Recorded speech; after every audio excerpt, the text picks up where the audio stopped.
Hello, everybody, and welcome to the Rise Above Justice Movement podcast. My name is Zachary Mallory, and I am the host of the Rise Above Justice Movement, the podcast, and the founder of the Rise Above Justice Movement. Today, I will give a viewer discretion as advised due to the nature of the topics that we will be discussing. Today, I am joined by no other than the Kate Ranta. I am deeply excited to welcome you to the podcast today. And for those who do not know, October is Domestic Violence Awareness Month, and we are doing a series highlighting survivors, highlighting the ongoing epidemic of gun violence, domestic violence, and intersectionality thereof in our communities, and recognizing the need for common sense gun legislation. So, without further ado, Kate, welcome to the podcast. Hi, thank you for having me. Absolutely. So, let's jump right in. Okay. And you are a survivor, you're an advocate for, ending the gun violence epidemic. hmm But more importantly, you're also a published author and you wrote a book called Killing Kate. Yep. Now, I first learned about your story on a TV show, and I believe it was called 911 Panic, hmm is the show that I learned about your story. And I knew that I had to reach out to you. And ever since then, we've connected, we keep in contact, and you've been such a positive light on such a negative subject. if Uh, if that's I you appreciate know that. if that actually is possible, which I believe it is, because we have to have these conversations, because these conversations are literally life changing and life saving, and recognizing the ongoing need to have these conversations and about those rippling effects that hmm violence has on, like, in and on our communities, especially marginalized communities. That's right. It leaves those rippling effects that linger for literally years. And you're not immune to it. I'm not immune to it. I recognize it. I live in Kansas City, where 19 of the last homicides in the Kansas City city limits were domestic violence Oh, related that wow. also involved a firearm. hmm So I would love for you to walk us through your journey, because Killing Kate is more than just a book.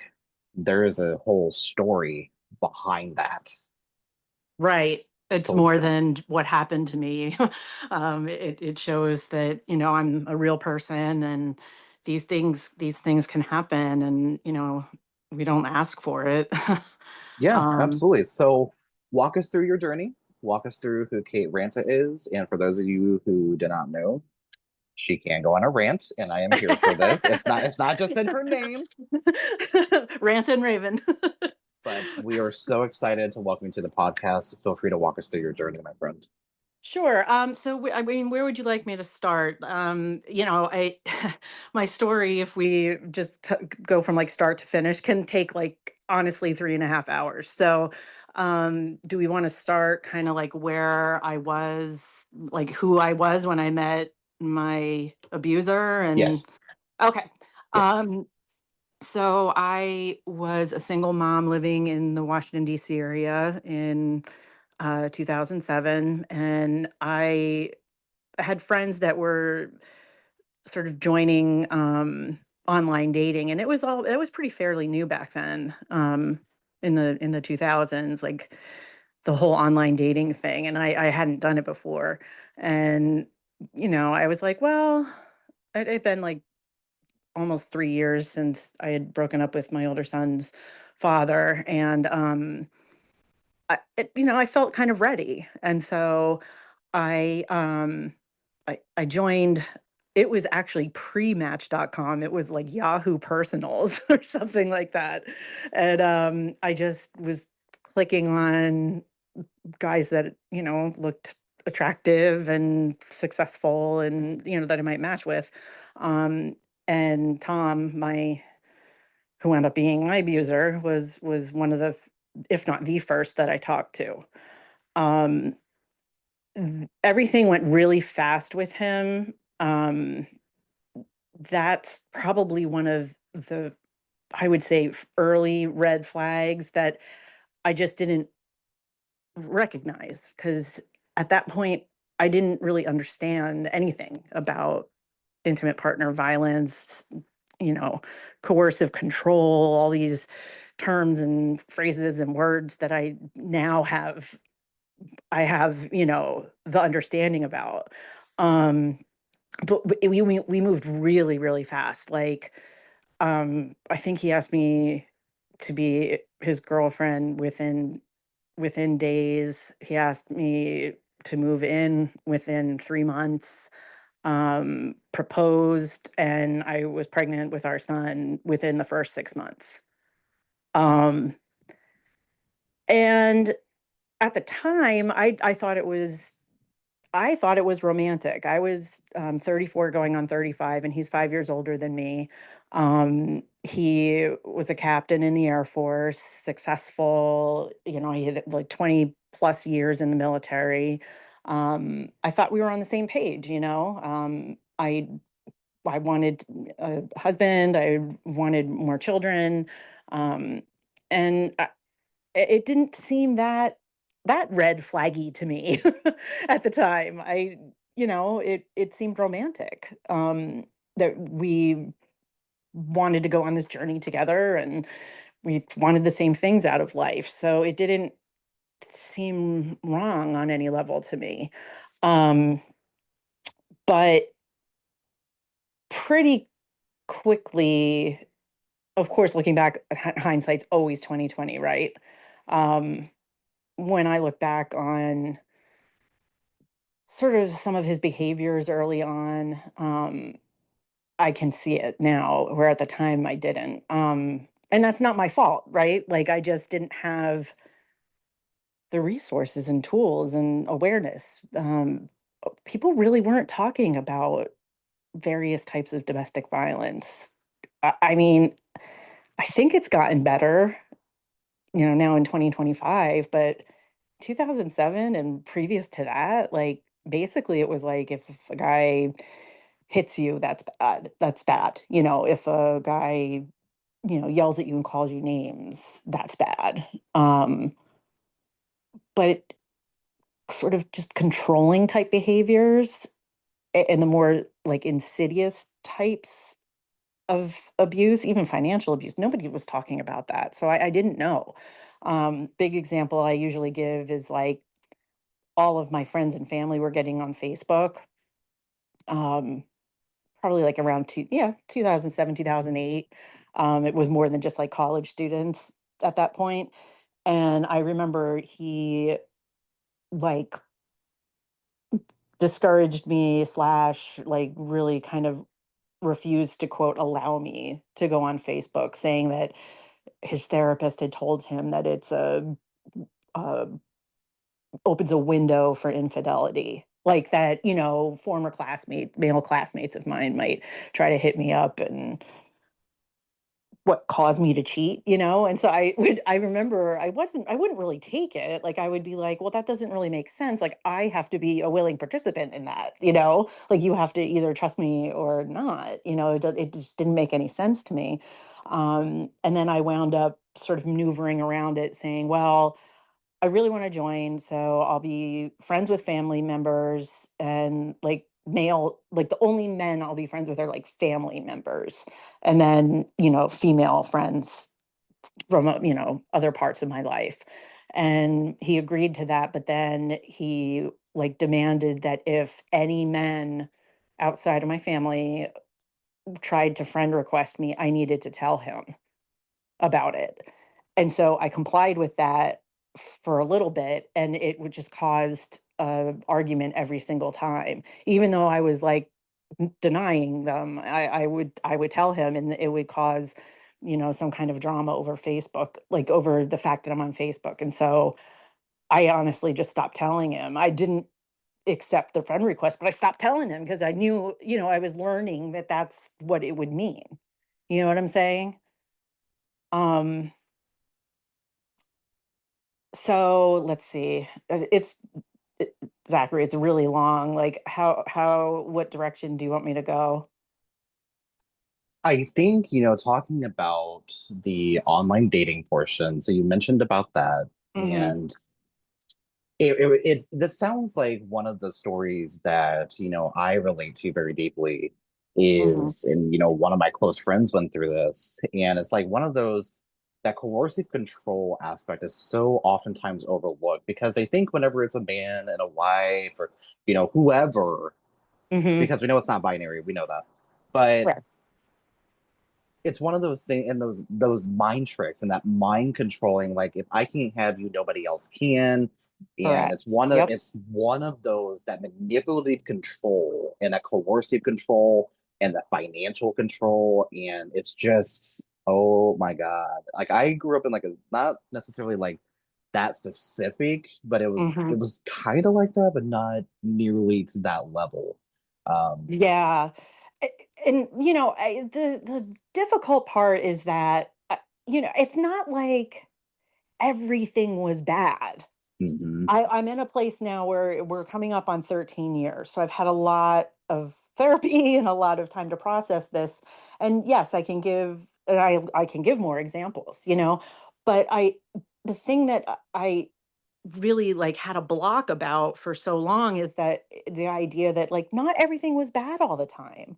mhm. Um, Because there were some good times too, Obviously I right? would right. I wouldn't have I mean again, it was fast and it didn't last very long. I mean, it all fell apart within 3 years, but still, like within that's still a chunk of time. Like, so within Mhm. those 3 years, like we had inside jokes, we laughed, we, did all the normal things that normal couples do, and he wasn't physically abusing me. I, I, until it really unraveled, I didn't know that I was in an emotionally and psychologically abusive relationship. Like a big example is when we got married. We went to Vegas and got married um, in March of '08, and I was already pregnant. And we were driving. Like the next morning, we went and got brunch, and everything was fine. And got in the car to go, like back to the hotel or something. And he's just driving and just very casually says, I went through the steps in my head about how I would kill my ex-wife at when she like cheated on me and broke up with me and broke up and we got divorced. Just all very matter of fact. And anybody hearing that, anybody listening to that would be like, I would have been out of there immediately, Like what? But the way it was delivered and the context of it all, it's like, okay, I had just married this guy. Like, I had just married him. I was pregnant with his child. And I didn't feel like scared when he said it. I felt more confused. Like, what are you talking about? And I was like, I mean, I've gotten divorced before and I've like had people, broken up, like had really other relationships break up. Like, I never thought about like harming anybody that I've ever been with. What are you talking about? And he was like, well, again, my therapist said that that's sort of a normal processing thing. And of course, I didn't do it, but I thought about that I would put her like in the trunk of the car and like kidnap her and put her in the trunk of the car. And I mean, just driving down the road. And I was like, well, that doesn't sound, I was like, I don't know. I don't really quite get that. Like, I don't understand that. And then we just probably like changed the subject, but that kind of stuck with me because now in retrospect, it was definitely a threat, right? Like he was telling me basically if I leave him, he might think about and or do the same thing to me. Because he was also at the same time bragging about having like stalked her and taken like a stereo equipment that he had like installed in her car, that he like stalked her to her new apartment and like ripped the stereo equipment out of her car, that kind of stuff he was telling me about, like bragging about it. So again, you think about these things and like other people hear these stories and are like, well, what's wrong with, I guess, the victim, in my case, woman in this situation? Like, why wouldn't she just leave? Why would she, she hears these things and she's like being controlled and there why doesn't she just leave? And that's always to me one of the most offensive questions that anybody can ask somebody that's in my situation, and anybody that's in a situation like mine, because it's not that easy. Luckily for me, I have an amazing family, amazing parents, wonderful friends. Nobody turned their backs on me. I had a great support system when I needed to leave. I was working. I have an education, a job. Like, there's so many in people in my shoes that don't have that support. They're completely dependent on their abuser, and it's not that easy to just leave, and especially when you have kids, because the systems are set up for basically protecting the abuser. Like, you can lose your kids. I say all the time that if he hadn't done what he did, if he had, if he hadn't ambushed us and tried to kill me, he would have dragged me. I would probably, my son's 17 now. We would probably still be in court. You know. And I think that is, a pivotal moment, where we can shift and kind of talk about, what led up to this specific instance of him literally trying to kill you, Okay. but not just you. Right. There's others that were Mhm. involved too. And I know enough about your story, and I'm excited to say I'm excited to hear this. That sounds completely wrong, but what I mean is, like I said, I've seen your story on television. I've Mhm. heard about your book. I've read reviews about your book. I'm going to purchase it, I promise. And then Yay. one of these days, I'm going to have you sign it. Um, Happily. but I think hearing you actually talk about it, directly in this format is different because It is. I can actually hear it in real time, right? Correct. So It's not watching it on TV. Yeah, there can it feel a little bit of a, I don't know what word I'm looking for. It's just a little more intimate when we're having a conversation about it. yes. So feel Um, free to walk us through what led up to that sure. specific moment. So basically, we were living on an army base in Virginia, just outside of DC. He was going to be retiring, and we were making plans, actually having a house built in Parkland, Florida. My parents were living there, and my brother was living in the town next door, Coral Springs. And I'm very, very close with my parents and my family, and I wanted to be near them. And so, we were going along making these plans, and once we got down there, I always say that's when the shit really hit the fan. Like, once the military didn't have, quote, control over him, he had, he had gotten his pension, his disability, he was all kind of set and separating from the military. He Everything unraveled literally within the first, like, 3 months of us living in Parkland in this brand new house that we had bought a plot of land. There's a brand new community in Parkland. Like, it was everything that I would have wanted. Um, and yeah, he had become. I should backtrack just real quick. Early on when we were dating, he got in this motorcycle accident, like, just outside DC, and he was actually supposed to deploy to Iraq within the first, like, 3 months that I was with him, and that motorcycle accident caused him to not be deployed. Um, but he had a lot of, like, physical therapy and all this stuff, and the military was really giving him, like, Percocets and Oxys, like, in these big bottles, like candy, I always say. So he got really very, very addicted to pain pills. He would call the ambulance all the time, quote about his back, and go in the hospital to get, like, IVs. It was really, but I was, like, really in denial about it, like, how bad it really, really was. And this is no excuse for his behavior because he would have been like this anyway, but it just added to the craziness of the situation. So once we got to Florida, yeah, he was like heavily addicted to pain pills. And it just felt like this tornado of like chaos around me in the house. And I'm trying to just tame and keep everything calm. And like, it was, I don't even, it was really nothing I had ever experienced before. So, what actually broke everything was that one night, so it would have been, this would be like January of 2011, like right after New Year's.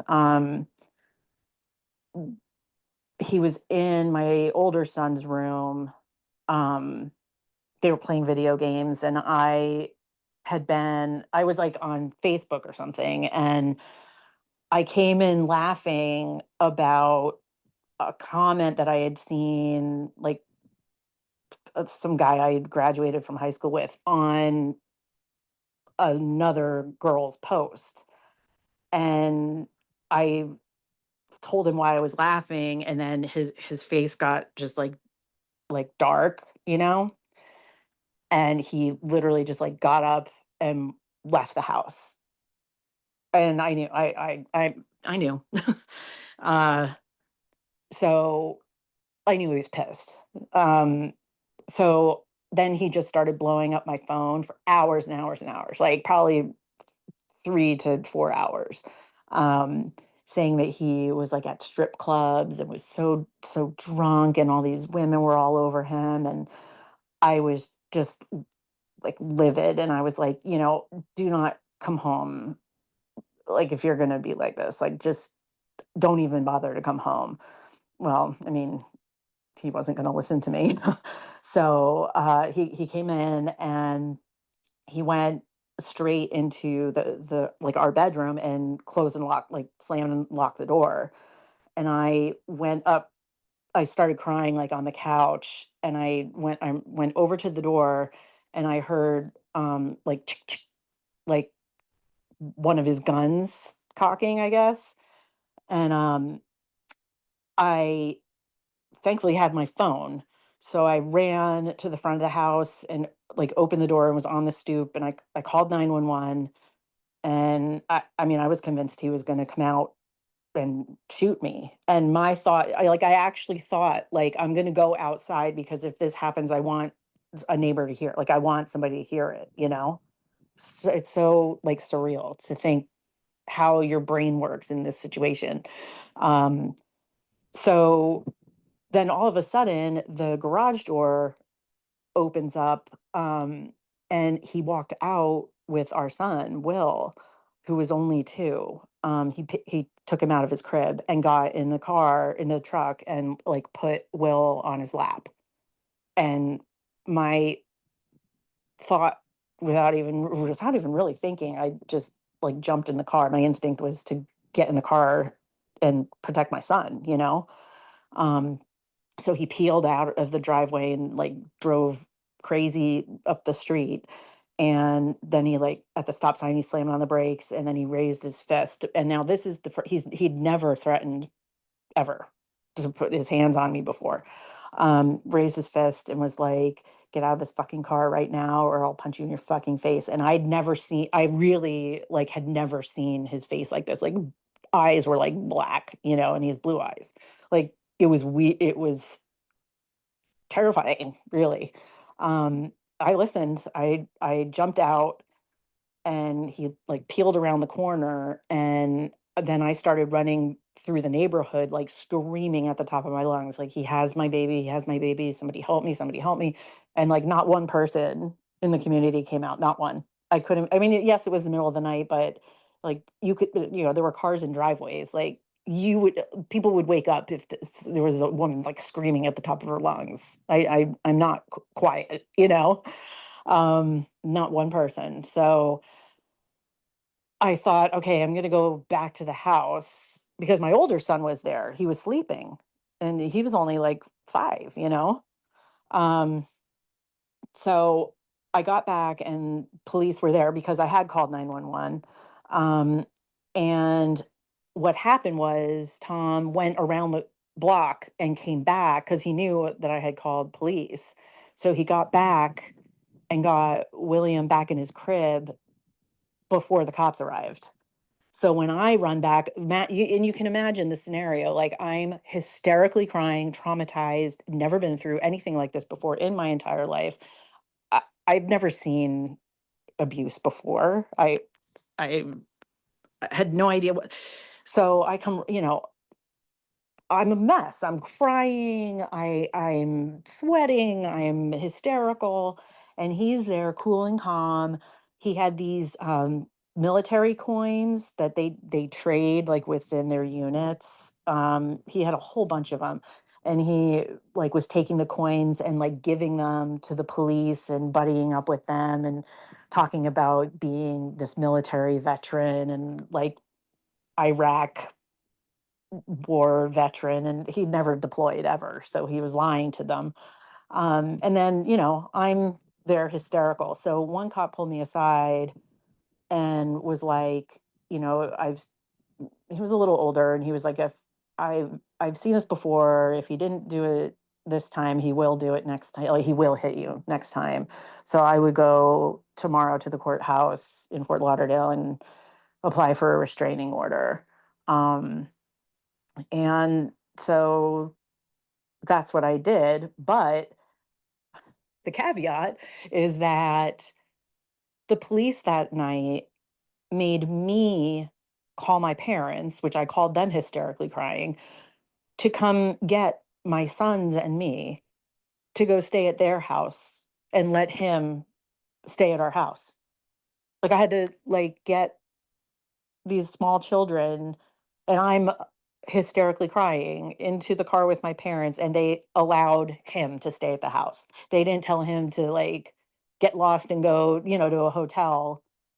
Let the mother and the children stay in the house. No, they let I just, when I think about it, I still get enraged all these years later, because it's like, what were they even thinking, Um so fast forward, I go to the courthouse with my dad the next day, apply for a restraining order. I was issued a temporary, he was served. Um, but, and then at the time he was served, I was told that police could take all of the guns that he had in the house. And he had a lot of guns.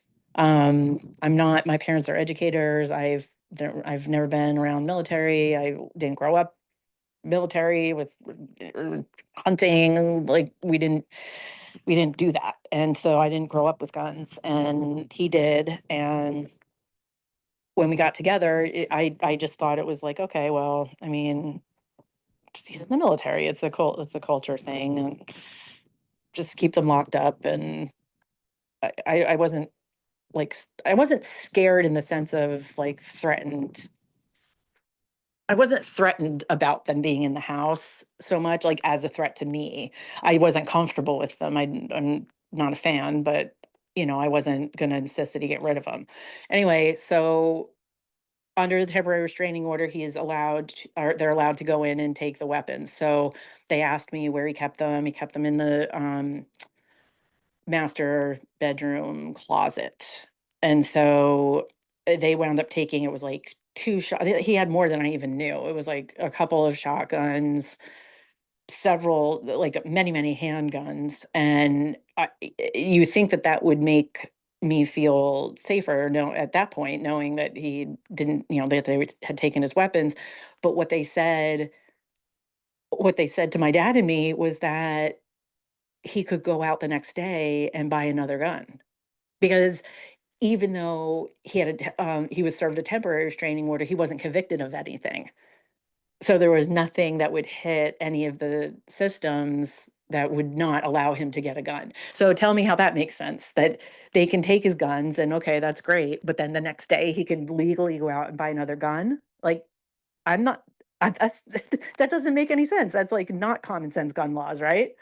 So, I was doing everything that you're supposed to do when you just leave, right? Like I didn't, he threatened violence, and I left, and I went and got a restraining order like they told me to do, and I still was in danger. And that's what he did. He did. Yeah, I did find out that he did go out and get a gun legally after after those weapons were taken. So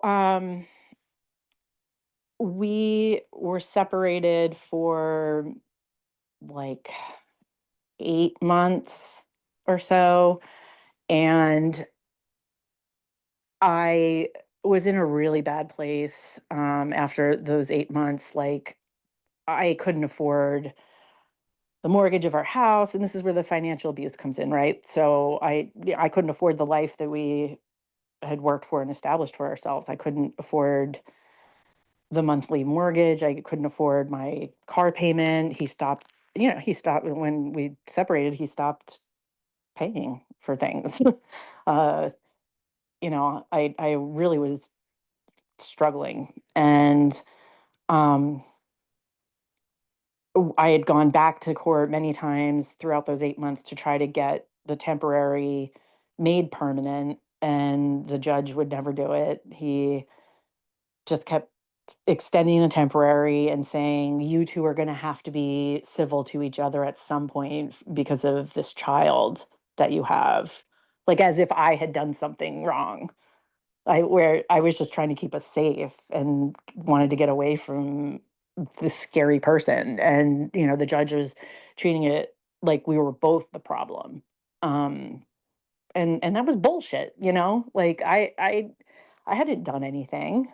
I just wanted to get out and be safe, Um, so then what happened was he wound up contacting me, um, and like sucking up and saying it was just a bad night that night. Like, it'll never happen again. I just want us to be a family. I want to be there with you and Will, and you know, it, like, I'm not taking pills anymore, and I have my pension and disability, and I am up for this six-figure, contracting job. So you can quit your job and raise Will, full time, be a stay-at-home mom.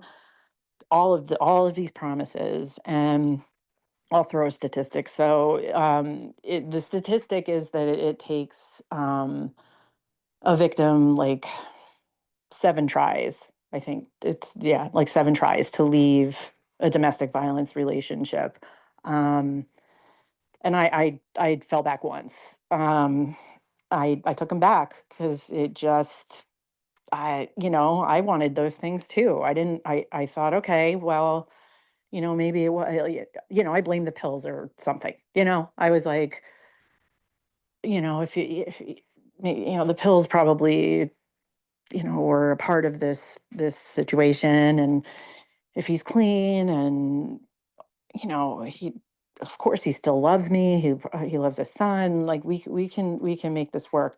Um, my my parents and my family, my brother, my friends were like horrified that I was taking him back. And not in a mean way, in a very like concerned and scared way, and rightfully so. But they they stuck by me. They didn't turn away. Thank God, because it all fell apart again within like 3 months after I took him back. He essentially, real quick, he gave our son some sort of medication that made him hallucinate. And I called 911, and paramedics came and a sheriff came because of, like, our house was flagged because of the past domestic violence. And when we were at the hospital with my son, the sheriff, um, like, motioned for me to come over to him. He was standing at the nurse's station, and he would, like, just very quietly was like, "Is everything okay at home?" And I was like, "No." And he said, "Okay, when you get back from the hospital, um, there's going to be a child protective services investigator there and she's going to help get you out. So we weren't, when the blood results came back from the test they did on Will, they weren't really able to determine what he gave. I still don't, it's been so long. I mean, I don't even remember really looking at like the hospital records or anything. It was all such a whirlwind. But I know my son, and he was hallucinating, and he gave him something. Um, but thankfully, he was okay. And sure enough, we got home, and the investigator was there. She separated us. Which is good protocol because yeah, don't let's not interview me right in front of him, which I think too many officers and investigators do with victims and perpetrators, which I wouldn't have said the same things in front of him that I did when she, pulled us apart.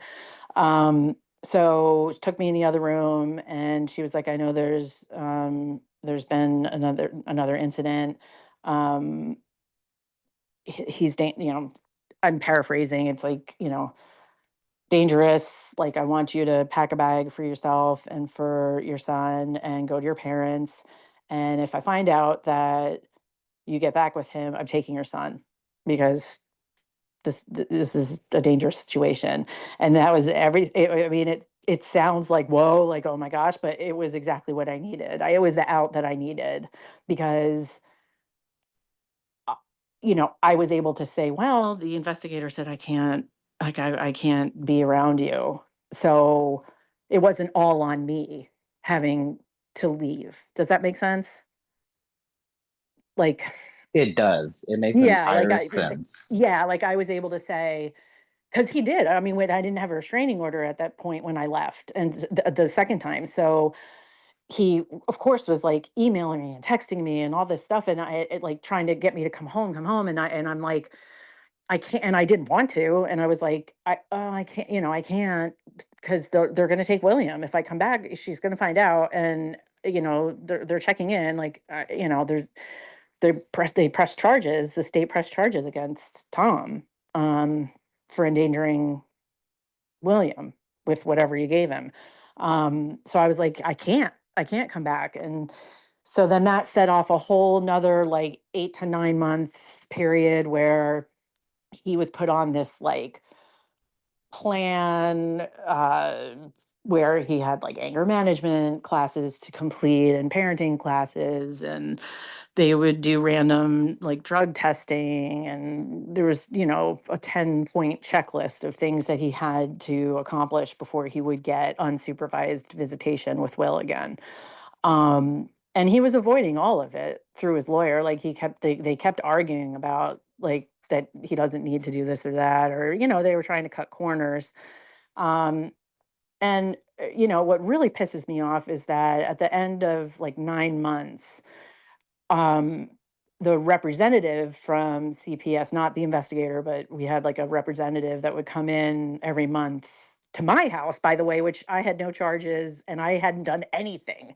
But I had to deal with this, representative coming in the house every month and taking pictures of Will and, checking my refrigerator and, making sure that Will has what he needs when I'm not the one with the charges. It was infuriating and ridiculous. The charges were against him. So at the end of the 9 months, she was like, let me ask you this because we're looking to close the case. Um, do you think that Tom would actually hurt William? And I was like, well, I don't know. And I said, but I believe I'm the target. And Will is, at the time, like he was just turning 4. And I was like, he's with me all the time. He's basically a baby. Like he's just a little, he's 4. So if I'm the target and he comes after me, like, yeah, he's in danger. Like he's in danger because he's with me.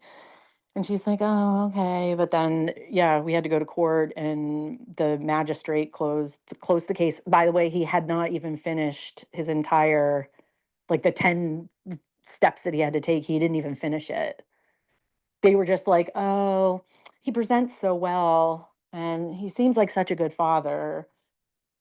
Having observed him with supervised visits, he's such a good father and presents so well, and he's intelligent and all of this stuff. So, we're going to close the case.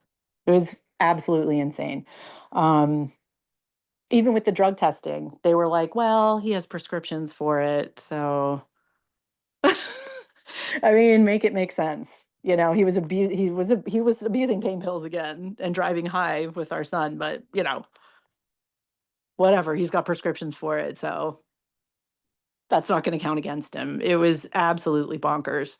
Um, so the magistrate was like, I'll never forget when she closed the case. Our divorce had stalled during this whole like CPS process, and we had no like legal visitation schedule, nothing signed by a judge in place. And I like begged the magistrate to please just do like a temporary visitation schedule that he has to follow, because I have nothing. Like once this closes and he has access, unsupervised access to Will, and I have nothing to fall on. He could basically kidnap him. And she was like, nope. Like she was such a bitch. And she was like, I feel bad for this kid with you two as parents. Like, as if I had done, again, like as if I had done something wrong. It's, Wait, wait, wait, it wait, was, wait, wait, wait, wait. Hold on. Pause right there. So you said that she tried to blame you and also tried to state that, oh my God, Kate. yeah, it's So this is like, literally the system working by design, is exactly what that is. I know. I know. And I'm one of thousands and thousands of protective parents that Oh my God. that go through this. Like I I just remember bawling. We were in these like close quarters in her like chamber or whatever around this table, and I was like, I had my lawyer, and I by the way, I didn't even have to really be there. I was there like as a protective parent of William. Like I was showing up, and I hadn't done anything wrong. I had no charges. Like, and I feel bad for you, for this kid with you two as parents. I'll never forget it. I just cried. And I knew it. I knew the shit was gonna absolutely hit the fan because he could do whatever he wanted. I had nothing legal. So that was September of 2012, the end of September 2012, when the CPS case closed. So my lawyer reached out to his lawyer about like getting a visitation schedule in place. In the meantime, um, his lawyer was like, "Well, my client wants to take him to like Disney World, like this weekend." Yeah, he really hadn't seen Will at all. Like I was like, "Can we take it slow?" Like this is like I don't think it's appropriate for him to take him, out of the area. Will doesn't even really know him. And but there was nothing legal stopping him, and that's what he did. I didn't know if he would return him. He took him to freaking Disney World. Like the first weekend. It was like days after the case closed. It was horrifying. I don't even know how I survived that, like mentally, because I didn't know. I really didn't know if he was going to return with him or not. And there was nothing that anybody could really do about it because there was nothing legal. We had no documentation. So I just had to somehow trust that this lunatic was going to return my son. So he messed with me that whole weekend. Like he kept sending like pictures of Will. There's one that like always sticks in my head where Will looks like distressed and he's holding like a bag of candy, and there's like a hotel curtain behind him. It was just really like I showed it to my mother and she like screamed. Like we really thought that like maybe he wasn't coming back. It, and and then he was like, I hired I hired a babysitter here at Disney World to watch him. I'm going out. Just fucking with me the whole weekend. And I I mean, thank God he did. He returned him. But it's just further abuse, right? And there was nothing I could do to stop it. I was completely helpless. So fast forward a few weeks. It was my birthday, which is October 22nd coming up. It was my 40th birthday, October 22nd of 2012. And he had a visitation that day, and he needed to return him by, like, I want to say 6 p.m. And we were going over my parents to celebrate my birthday.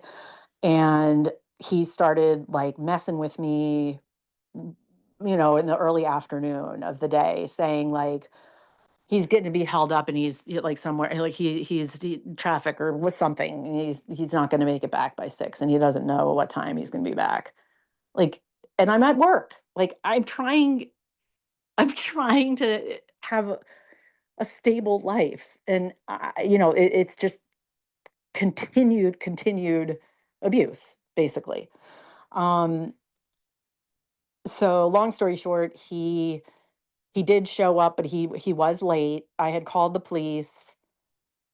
They said they were basically like, he could be like halfway to Canada, and there's like nothing we can do because you don't have anything from the court. So, they were still there when he pulled up.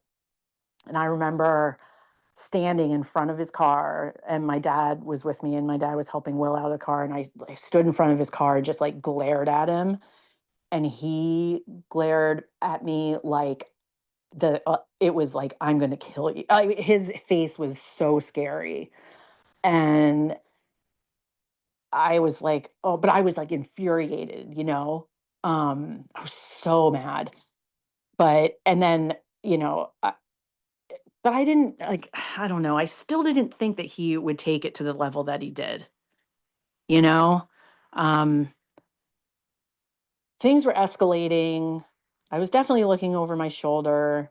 Um, we were all worried about a possible attack, but I kept saying, he's too much of a coward to actually like do anything. He doesn't want to go to he doesn't want to go to prison.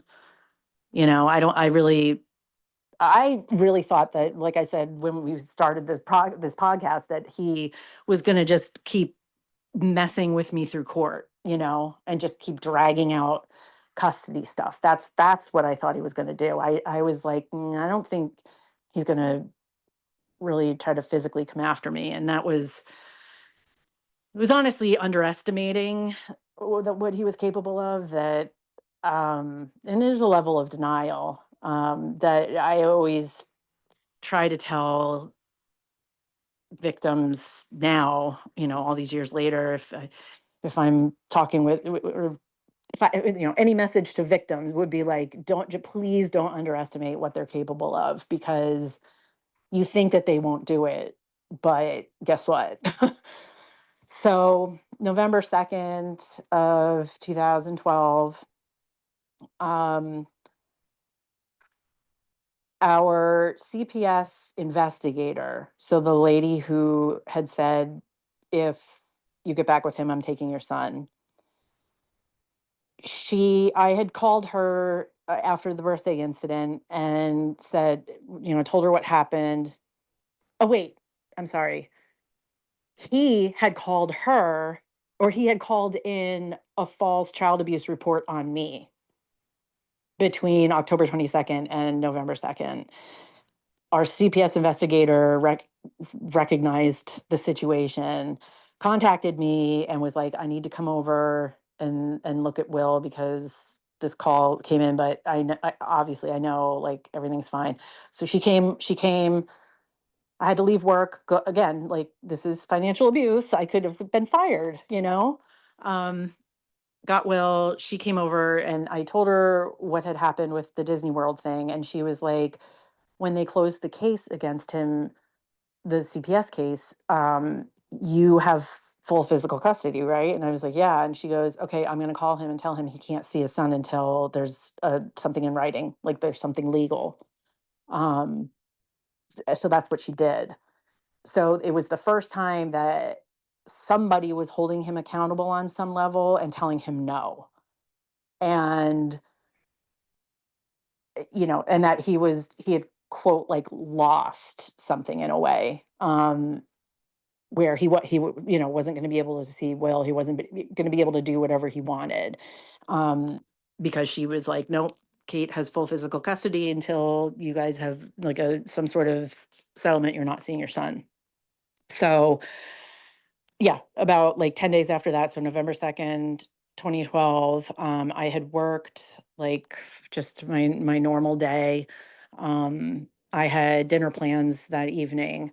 So I, left work, went to Will's daycare, picked him up, um, went back to I had moved to a new apartment like 2 weeks previous to that because Tom was supposed to take over the house and I wanted to live in like a gated community where I, felt safer. And I hadn't given him the address, by the way. So went back to the apartment. I mean, there were still boxes. I hadn't even fully unpacked. And got ready to go out, took Will back out to the car when it was time and turned the car on and all like the lights came on the dashboard and it said low tire pressure, which I was like, "Oh shit." Like I knew it was him. I was like, he was behind it somehow because during our separation, he had vandalized my car and my dad's car in my parents' driveway. Like he had let the tire pressure out and like ripped like the air conditioning system out of my car, slashed my dad's tire. So I knew immediately he was behind it. Um And then when I walked around the car on the passenger side tire, there was a I mean, it was slashed. So I was like, shit. Like he knows he was telling me he knows where I am, and knows where I live. So I called my dad and he was like, I'll come over. Why don't you call the police? And I was like, all right, but like we know how this is going to go because I don't have a restraining order. Um, I don't have anything. Like they're going to say there's nothing they can do. And he was like, well, just call and report it anyway. So he got there before the police did. Then I saw the police car. So I went outside and it was a young female officer and I showed her the slash tire. I said, the history and what had gone on, but that no, I didn't have a restraining order, but I was scared because I know, of the past domestic violence and that things had escalated and I hadn't given him the address and he found me. And she was just kind of like, I mean, she was empathetic, but she was like, again, right. There really was nothing she could do because I didn't have anything. I didn't have a restraining order. I didn't have anything like legal to give her. I had no proof. I didn't have the actual footage, video of him slashing the tire. Um, I mean, the one thing I always say is that I wish that she would have at least taken it like a little bit more of a proactive approach with it. Like she didn't ask what he looks like, what kind of car he drives, didn't take a spin sort of around the property because he was on the property. We found later. So like had she done that,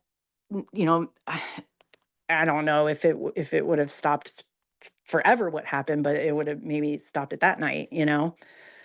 But anyway, she was like, "Okay, well, here's the record number, whatever.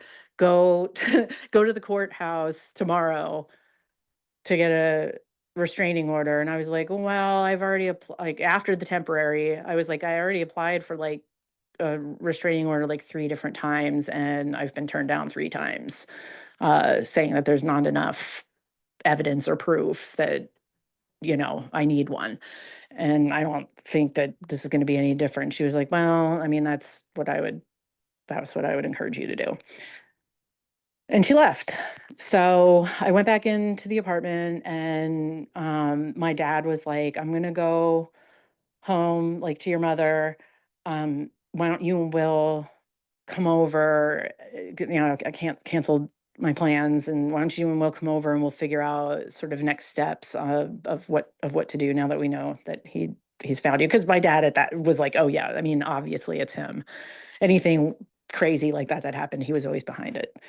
So my dad goes out the door, and I was standing in the doorway, and then my dad turned around and was like, Katie, call 911, Tom's here. And I looked past my dad, and I could see like the parking lot from my front door. And I saw his car pulled up next to mine. And then like the dome light went on, and I saw Tom. And so I started to call 911, and my dad was like, I'll stay out here, you go inside. And I just was uneasy about that because, my dad was like in his late 60s at that point. And I was like, I didn't want him like like get any sort of confrontation, So I was like, no, I was like, Dad, just come in with me, come in with me. So he did, and I was in the process of talking to the 911 operator and saying that my estranged husband's here. And by that point, my dad and I were on the other side of the door, and Tom was pushing in to try to like come into the apartment. And my dad and I were pushing against the door to keep it closed. And then all of a sudden it was like boom, boom, boom. And three, three bullets came through the door. Um, and this part's always like so difficult to explain because people think they understand what that would be like, or how they would react, or how they would protect themselves somehow.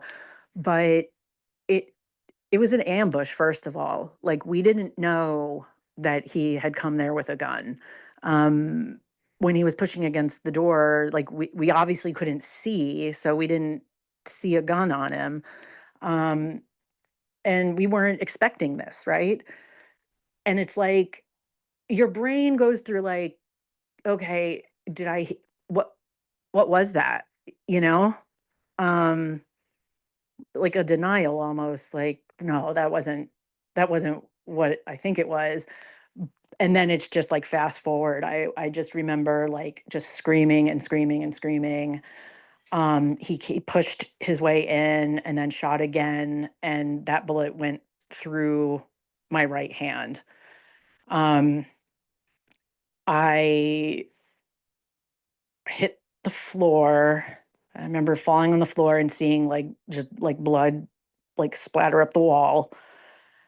And he was yelling, why'd you take my stuff? Why'd you take my stuff? Why did you take my military stuff? I didn't know what the fuck he was talking about. Like, he wasn't saying the things that that you typically expect guys to say in this situation, like, oh, the whole thing from we were saying earlier, like, oh, if I can't have you, nobody can, or I just want us to be a family, and or you took my son from me, or I don't want this divorce. He didn't, I love you too much to, none of that. It was, why did you take my stuff?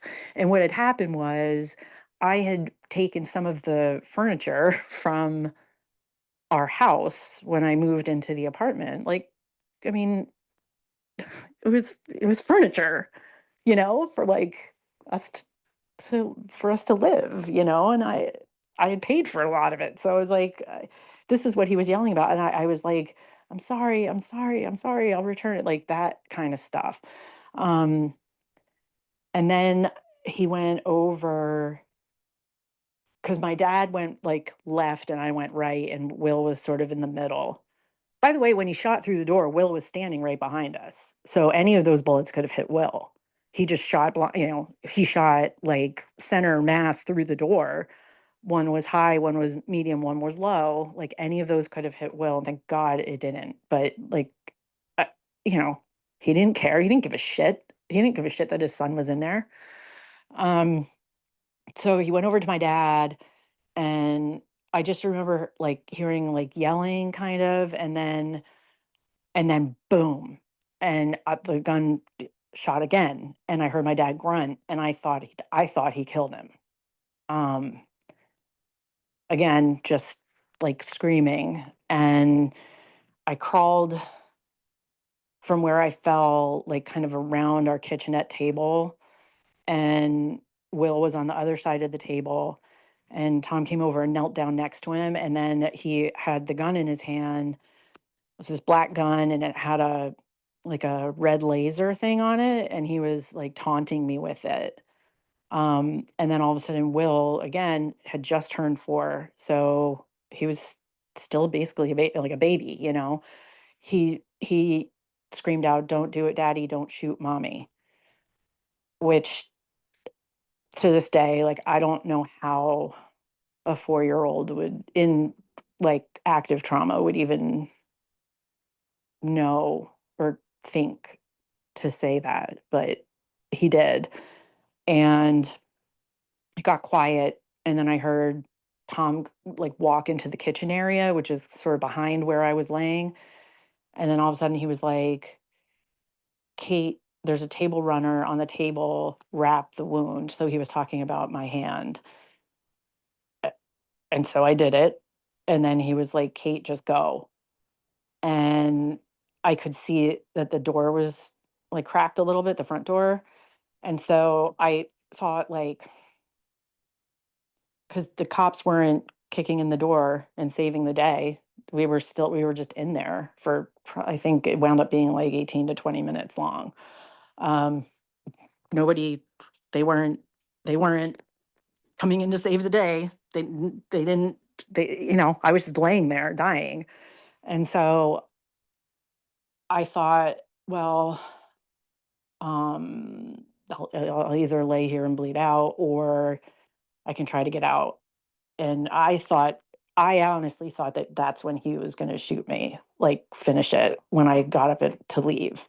But I just took the chance and I ran out the door, and I got out and fell on the grass, and I could see the cops all lined up there in the parking lot, which I've since seen how far the grass area was from the parking lot, and it was, like, not far. In my trauma mind, they looked way further away than they actually were. Um, and they were like, "Ma'am, can you get over to us?" And I was like, "No, I need help, I'm dying." And not one of them would just, like, real quick run over and grab me. And they're the ones with, like, bulletproof vests and guns to protect themselves, and they wouldn't come get me. So in the meantime, my dad then came out with Will. Um, I, you know, what he tells is that when he was leaving, Tom said to him, "She's gone." And my dad thought that I was dead. So when we met in like on the grass, it was the first time it was like I realized he was alive still, and he realized I was alive still. Um, and the police were like, "Sir, can you get her over to us?" So my dad, who had also been shot, one of them point blank, and it wound up being in his side, um, had to get me off the ground, and he was like, "Katie, like you've got to find your sisu," which is a Finnish word for like that extra strength and like perseverance, like the extra like I don't know, something that pushes you forward. He's and I you know I knew what he meant. I got to like find it. I've got to find my legs and go. And so that's what he helped me get up, and we got over behind like the police, and I kept waiting for to hear more gunfire. I kept waiting to hear sort of the shot to know that my ex was killed, but that never came because he left he had a gun, he had extra ammunition, he had a hunting knife, he had like a couple other like things in his pockets, like for, you know, for this attack. He left everything on the counter, came out and surrendered. He surrendered at the scene and, was brought in and and booked into jail. Um, they assessed me on the ground. I not only was shot through my hand, but one of the shots, probably, we think probably through one of the ones through the door, had actually gone through my left breast. So like it missed my heart somehow and just like went in one side and out the other, which is absolutely insane. And then my dad got hit in his left arm, like upper left arm, and then point blank in his left side. And then, like, just another, I mean, miracle. Like, it missed vital organs. It was in him, and they had to remove the bullet, but they were able to remove the bullet, and he had like no organ damage. It's like, I can't explain how this happened, but I can't believe that bullets came through blindly through a door and none of us are dead. It's, I don't know. It's probably why I always speak out, because I'm here to do it. So, um, they realized again, actually the blood, most of the blood, a lot of the blood was from the chest wound, and they were really concerned because they didn't know if the bullet was in me or not. So, I got helicoptered to like the nearest trauma unit, and my dad was able to go by ambulance. He called my mom, which this goes to the ripple effect. So it's like she wasn't there, but she's the one that got like the horrible call from her husband saying, that her ex son in law had ambushed and shot her daughter, her husband. She didn't know, we didn't like the cops they took Will to the station. None of us, like, my mom didn't know where her grandson was. Um, I was in active trauma. I was in the air. I didn't know what was going on. Um, so she had to call my brother, who then gets a horrible call, and apparently, like, he slid down the wall of his house, like he was, you know, like, yeah, he was terrified.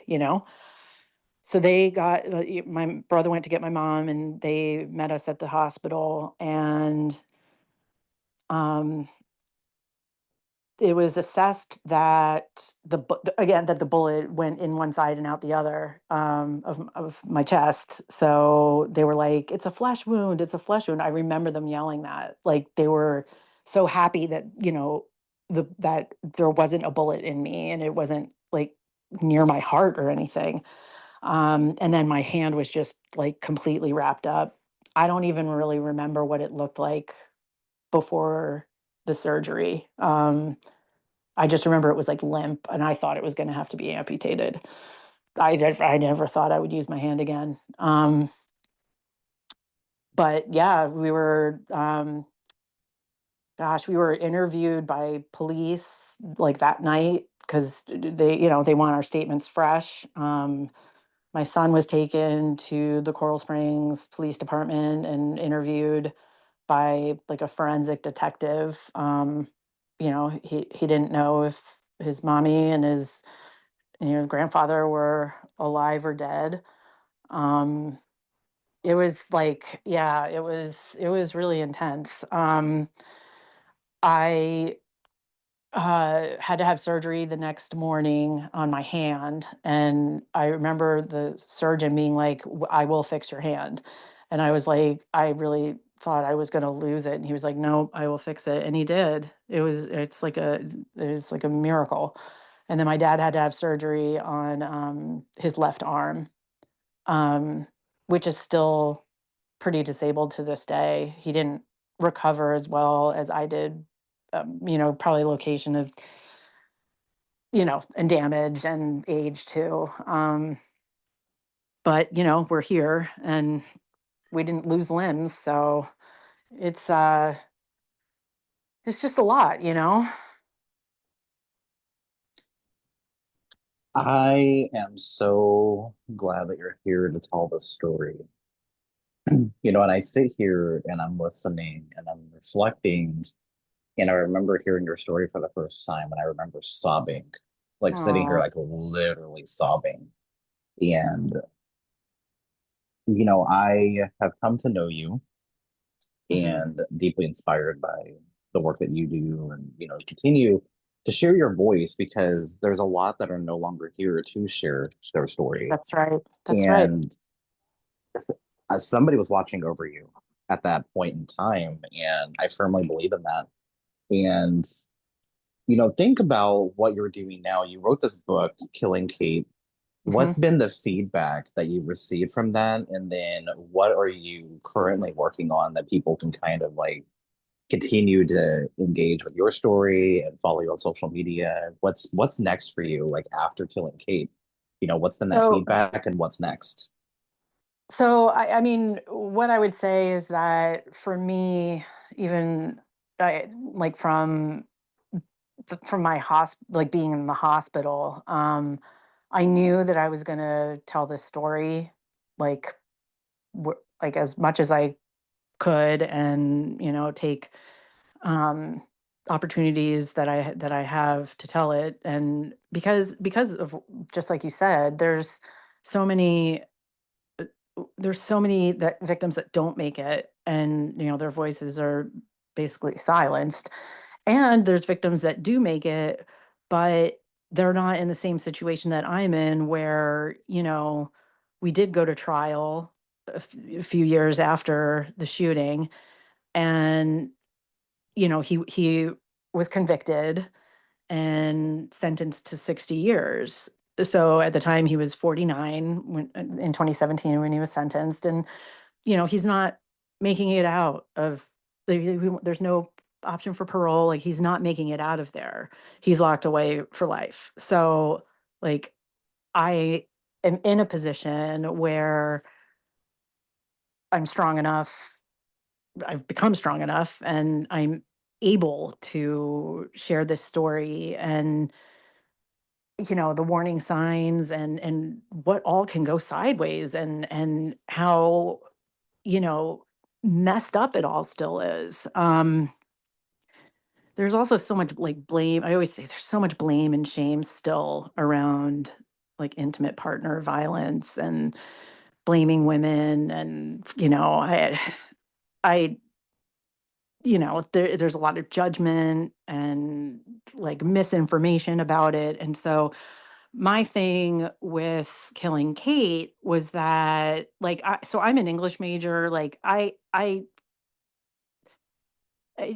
been in like in editorial and marketing like my whole career so far, and I technically I probably could have written it like fully, but myself, but it's so re-traumatizing and so triggering, and I knew I wanted to write a book, but I didn't know really how to go about it. And so I met my co-author, Elisa Devine. She found me um, searching for, I guess, domestic violence survivors for a book, like a compilation of stories book that she was putting together called hashtag She Wins. And so she interviewed me for that, and was so like moved and just blown away basically by my story. She was like, this needs to be like its own book. Like this has to be told. I would love to help you tell it. And she'd never, written a memoir, or like this sort of book before, but we just kind of trusted each other and went on this process of like, I would do recordings. Like we did an outline of my whole story, and I would do like voice recordings, and put them in a Google folder, and she spent time like writing and capturing my voice and putting the chapters together. And I mean, she nailed it. People that read my book are like, "Oh my gosh, it sounds like you, and it sounds like, you're sitting next to me telling telling your story. Like, she absolutely captured the way that I speak, you know? And that's what I wanted. I wanted this as an awareness tool, and also to have the story in one place that, um, people can read. And like, I'm told all the time that when people read it, they read it fast. Like, they can't put it down. Um, and that's pretty humbling. It's definitely not boring. And it was never about like notoriety or anything like that. I just really wanted. I think the story is compelling, and I I think that a lot of people that have been through it or know people that have been through it, whether you are the victim yourself or a family member or a friend, uh, or strangers read it and are affected. So, then I've done something good in this world, you know. Um, the book dropped in October, so Domestic Violence Awareness Month of 2019, so just ahead of COVID. Um, and yeah, I've gotten amazing feedback. I know of at least two colleges, like college domestic violence college programs, that are using Killing Kate, like in a domestic violence class. Um, Students read it and discuss it, and then in one of them, Elisa and I Zoom. We're going to do that soon, like the early November. We're going to Zoom in with this college class and talk with the students who read the book. Um, and it's always I love talking with the students, because I do think it's so important to reach kind of like the younger generation. Um, because I'm Gen X, and like my generation, like we just didn't really like we didn't really hear about it, and it goes back to what I said earlier about not having sort of the language and the tools, or awareness about domestic violence. And so it's really important to me to reach kind of like younger audiences, to hopefully give them some of the awareness that they need as they're getting into these relationships, and maybe they'll think twice, or if they see some of the patterns that they read about in the book. um so that's really been big for me. um Lisa and I would love Killing Kate to turn into, of course, into like a Netflix series or Hulu or a major motion picture. I think it's important, and it's got what it takes for either a series or a movie. That would be wonderful, as a next step for Killing Kate, to reach just wider audiences, And then I've done years and years of advocacy around, domestic violence and gun violence, and the intersection of both. And, that obviously he could have attacked me in other ways. Pro gun types like to point to, oh, he could have used a knife, he could have used a car, he could have strangled me, he could have done it. But, my thing is, no, well, he used a gun. That's the go-to. It's There's no going back from it. If you can't outrun a bullet. um so that's why abusers often choose guns over any other you know any other way to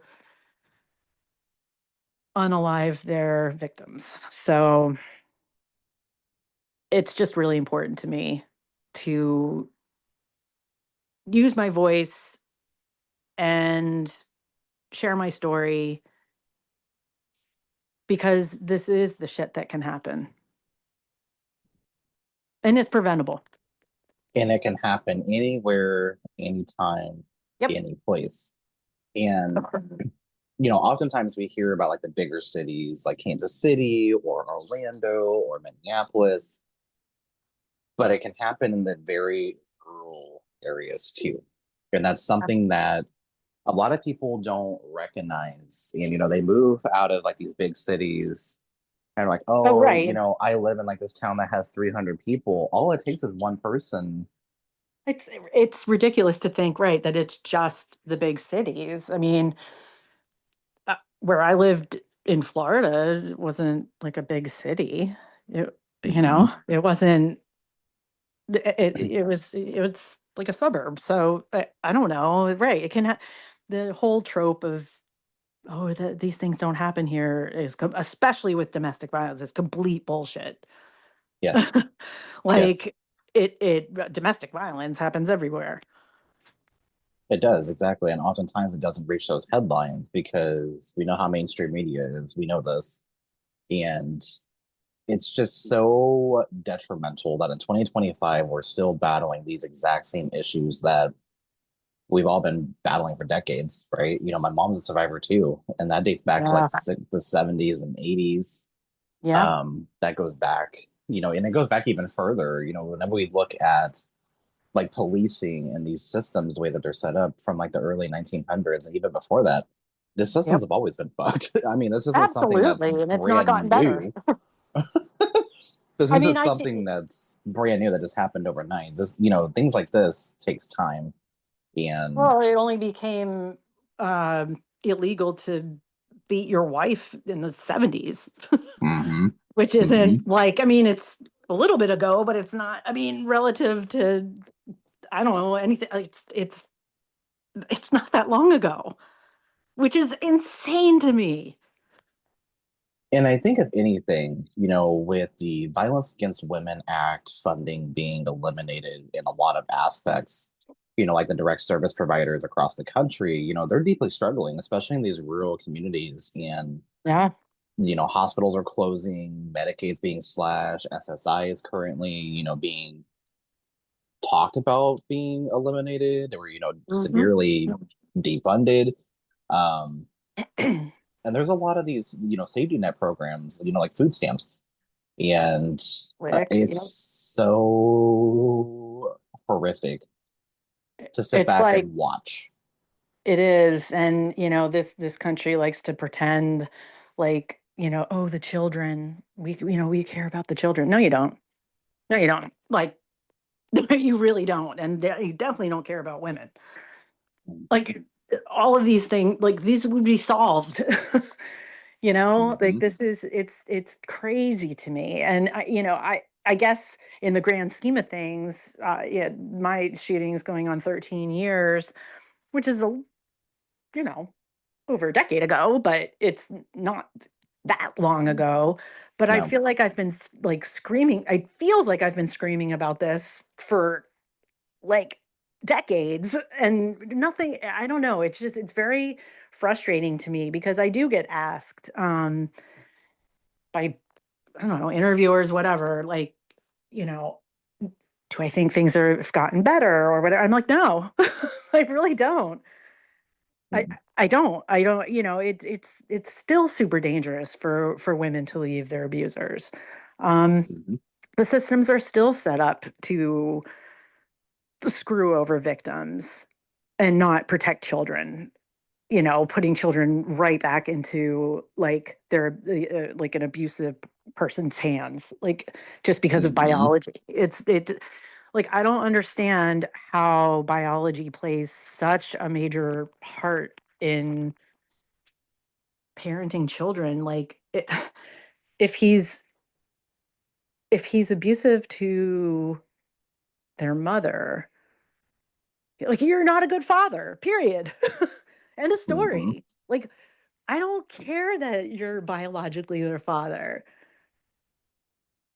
And don't tell me that you're not like this person isn't going to negatively affect their children on some level. If not emotionally and physically abusive, well, taking custody, alienating them from their mother, that sort of stuff. It's like it goes on and on. hmm And it continues going on and on. It's going I to don't know how to fix it. continue. I keep saying like I don't know how to. I want to fix it all, but I don't know how to fix it. Like you have to like the family court system has to just be like bulldozed, and hmm the judges are complicit with it. I don't know. I don't know. hmm Exactly. It's very Now, frustrating. I want to say thank you, for coming on the podcast today and, sharing your story is so deeply powerful. It's inspiring, and I strongly encourage you to keep doing it. I know you're going to, um, Yep, because these are the conversations that we need to be having, and hearing stories like yours is what makes change. And that's right. more people need to hear about it. So I was really excited to hear about the college students, reading your book in different classes. I think I that love it. is Yep, I think it's and they always ask like such astute questions and I don't know. I just it feel that to me feels like I'm doing something. Like that is like Mhm. getting this conversation to like a younger audience. I Which is that the generation it's we another needed. generation, right? And and Elisa and I are both like the types where we're not like talking at them like, oh, well, we're your elders, listen to us, like, or, we could be we're old enough to be your mothers and whatever. Like we, just meet them where they're at, like on their level. And, um, they, when we do that Zoom class, it's really one of my favorite things I do each year. I hope we keep getting asked. Um, I think it might be our like fourth year this year. So, I mean, that's like a lot of students, there's probably like 20-ish kids in each class, young Mhm. adults in each class. Mhm. So yeah, I mean, to me, that's really something concrete that can make a difference. And Yeah, a big reason why the book is so important to me. absolutely. And it sounds like it is important to a lot of other people too. Yeah. So again, thank you for coming on the podcast today. I greatly appreciate you and I look forward to, continuing to follow your journey and, watching you to continue to grow as a, survivor leader and advocate and just continue watching you, turn into more than just a survivor. Like you're just an advocate. And it's so incredibly inspiring to watch that. There's always like those pipelines going from victim to survivor, and then Yeah, there's activist to advocate, that's right. and there's different pipelines, and it's okay to be within any one of those, Hmm. and all of it's completely valid. There's a lot of reasons for why people don't share their story. That fear of rejection, the fear of not being believed. Like, I mean, look at the society that we live Absolutely. in. I know. Like, And yeah, it's like, yeah. Especially but currently, it's like not in our favor, that's for sure. But I do feel a glimpse of hope, and I do. I think people are rising up, Yep, and we're rising above justice. I mean, Rise Above Justice movement is not just a movement, it's a mission to that's get right. people involved, to get them, ready to understand these complex issues in our communities are so intersectional. And whenever we realize that and we bring together our allies united against sexual and gender-based violence and prioritizing, marginalized communities and those marginalized voices and focus on that intersectionality and prioritizing that, that's how we Yeah, accomplish a lot of things. But we could stay here and we could agreed. talk for hours. I know, But I know. but We definitely could. I greatly appreciate you and you please take care of yourself. And I I look will. forward to talking to you very soon, okay? Sounds great. Thank you so much for having me. Of course.